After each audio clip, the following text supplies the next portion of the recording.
ঈশান ফিন একাডেমীলৈ আৰু এটা ভিডিঅ' ইয়াত আমি আজি এতিয়া হৈ যোৱা ফেড পলিচিৰ বিষয়ে অলপ জনাম অলপ আগতে ফেড চেয়াৰমেন জেৰম পৱেল ছাৰে অলৰেডি ৰেট কাট ষ্টাৰ্ট কৰি দিলে ৰেট কাট অলৰেডি ষ্টাৰ্টিং হৈছে 50 বেচিছ পইণ্টত মানে 50.50% তোমাৰ ইণ্টাৰেষ্ট ৰেট কমাই দিব মানে মনিটাৰী পলিচিত এইটো যেতিয়া আহিল নিউজ আহিল লগে লগে প্ৰায় ডাও নিগেটিভৰ পৰা একেকোবে প্ৰায় 1% গেইন হৈ গ'ল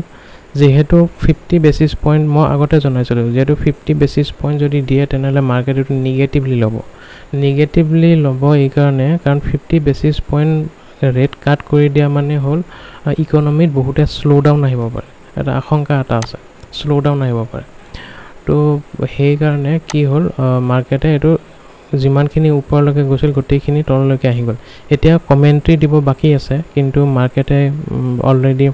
এই যিমানখিনি গেইন আছিল গোটেইখিনি ৱাইপ আউট কৰি দিলে ইয়াৰ মেইন কাৰণ হৈছে শ্ল' ডাউন যদি শ্ল' ডাউন আহে তেনেহ'লে এটা প্ৰব্লেম হ'ব যদি তেওঁ কমেণ্ট্ৰিত যদি জনায় বোলে শ্ল' ডাউন আহি আছে বুলি তেনেহ'লে কিছুমান ছেক্টৰ যেনেকৈ আই টি ছেক্টৰ কালি তলত যাব পাৰে বা মেটেল ছেক্টৰো তলত যাব পাৰে অলৰেডি ডলাৰ ইণ্ডেক্স যদি চাব যাওঁ ডলাৰ ইণ্ডেক্স অলৰেডি এতিয়ালৈকে ব্ৰেকডাউন দিয়া নাই কিন্তু যদি ব্ৰেকডাউন দি দিয়ে তেনেহ'লে কালি মেটেলত ৰেলি হ'ব পাৰে বাট সেইটো জাষ্ট ফৰ টাইম বিংছ কাৰণ যদি ডলাৰৰ প্ৰাইচ কমি যায় তেনেহ'লে মেটেলত এটা মানে ৰেলি আহে সেই ৰেলিটো আহিব পাৰে মেটেলত কিন্তু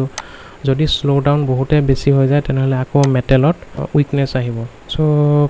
কিন্তু যদি শ্ল' ডাউন বুলি জনাই দিয়ে তেনেহ'লে আই টি ছেক্টৰ কালি আকৌ তলত পৰিব এতিয়ালৈকে আমি ডাও এতিয়া চলি আছে ডাৱৰ কেণ্ডেলডাল এতিয়া লাইভ চলি আছে ডাৱৰ কেণ্ডেল এতিয়া অচিলেট হৈ আছে কিন্তু আনডিচিচিভ হৈ আছে আৰু এটা কথা risk to both sides of mandate roughly in balance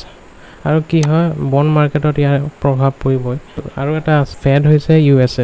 এত ৰেট কাট হৈছে কিন্তু এইফালে জাপানত ৰেট হাইক হোৱাৰ এটা চান্স আছে প্ৰবেবিলিটি আছে তো মাৰ্কেটে অলপ ডাইচি মুডত আছে গতিকে কাইলৈ কোনফালে বোধহয় যদি মাৰ্কেট ডাও যদি এইটো লেভেলত ৰৈ যায় তেনেহ'লে কি হ'ব কালি আমাৰ মাৰ্কেটত এটা ৰেলি এটা দিব পাৰে কাৰণ আমাৰ মাৰ্কেটত লিকুইডিটি বহুত আছে কাৰণে এটা ৰেলি দিব পাৰে কাৰণ যেহেতু 50 বেচিছ পইণ্টৰ ৰেট কাট কৰি দিছে তেনেহ'লে কি হয় বহুত ফাণ্ড থাকে সেই ফাণ্ডবোৰ মানে কম ইণ্টাৰেষ্টত লোন লৈ পেলাই ইমাৰ্জিং মাৰ্কেট যেনেকৈ ইণ্ডিয়া বা চাইনা ইহঁতত পইচা লগাই দিয়ে ইকুইটি মাৰ্কেটত পইচা লগাই দিয়ে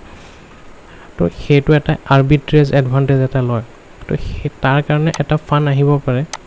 বাইং হ'ব পাৰে কিন্তু বেছি দিন নিটিকে আহিব বাকীখিনি অলৰেডি বহুত লেট হৈ গ'ল ভিডিঅ'টো বনাওঁতে গতিকে এইখিনি এতিয়া জনাই থৈ দিওঁ কালি বাই চান্স এটা কি হ'ব মেটেলছ ষ্ট্ৰং হ'ব বা ৰিলায়েন্স এইবোৰতো ষ্ট্ৰং হ'ব লাগে আৰু আই টিত শ্ল' ডাউন এটা আহিব পাৰে যদিহে অলৰেডি আজি 3% তলত পৰিছে নিফটি আই টি ইণ্ডেক্স কিন্তু এটা কথা যদি ফেড জেৰম পৱেল চাহাবে যদি জনাই দিয়া বোলে